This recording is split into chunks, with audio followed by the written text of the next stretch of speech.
The Capitol's attending physician urging congressional staff to work remotely as positive COVID cases at their on-site testing area have climbed from 1% to 3% in just over a month. Julia Manchester from The Hill joining me now to talk about what that might mean for legislators' hefty list of New Year's resolutions. Good morning, Julia.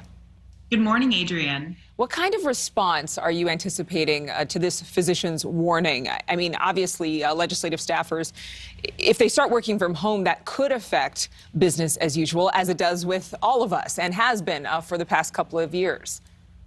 I think it's going to vary from office to office. You know, there are still offices on Capitol Hill that do have a bit of a hybrid setup, and they are very flexible with work from home. So I think it depends which lawmaker you're talking to and how they're running their office. Look, Capitol Hill has been through this before in 2020. We saw, staffers as well as lawmakers working from home during the height, the first height, I should say, of the pandemic in 2020. So this is something they're used to. However, if we continue to see these pop-ups of surges of coronavirus cases, especially when you're in a complex like the United States Capitol, when you're in close quarters and such, that's going to raise a lot of questions as to what this really means for the long term. Well, I mean, in terms of voting, I think a lot of people wonder if there's a protocol in place since 2020 happened and 2021. So for members of Congress, how is it expected to affect them?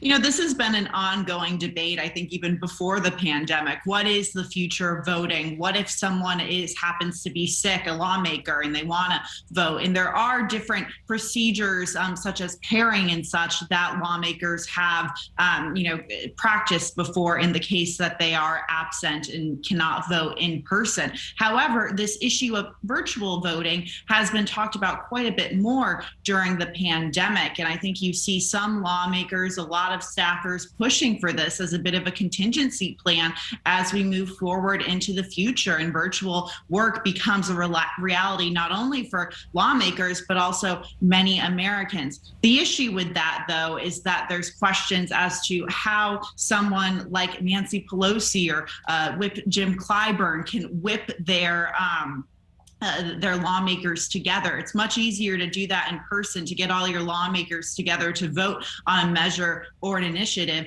than if they are working remotely. But I will say this, the Constitution obviously does not say you cannot vote via Zoom. We just really haven't seen that precedent. I think there would be a lot of legal questions going forward and interpretation to determine whether that is in fact kosher for U.S. lawmakers. But in terms of all of the things that are on the agenda, especially for Democrats trying to pass Build Back Better, how is this going to impact their strategy moving forward into the new year?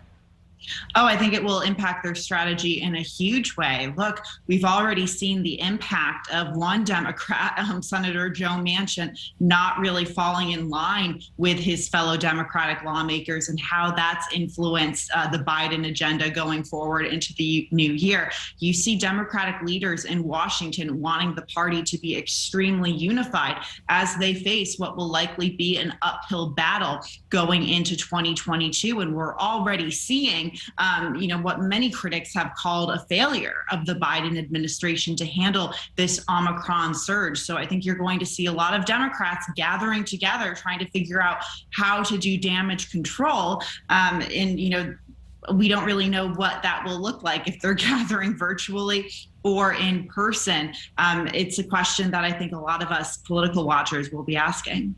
Well, the CDC moving that asymptomatic guideline for those who are quarantining to just 5 days could possibly help in Washington, just as they've expected it to help the American people and business. Thank you so much, Julia.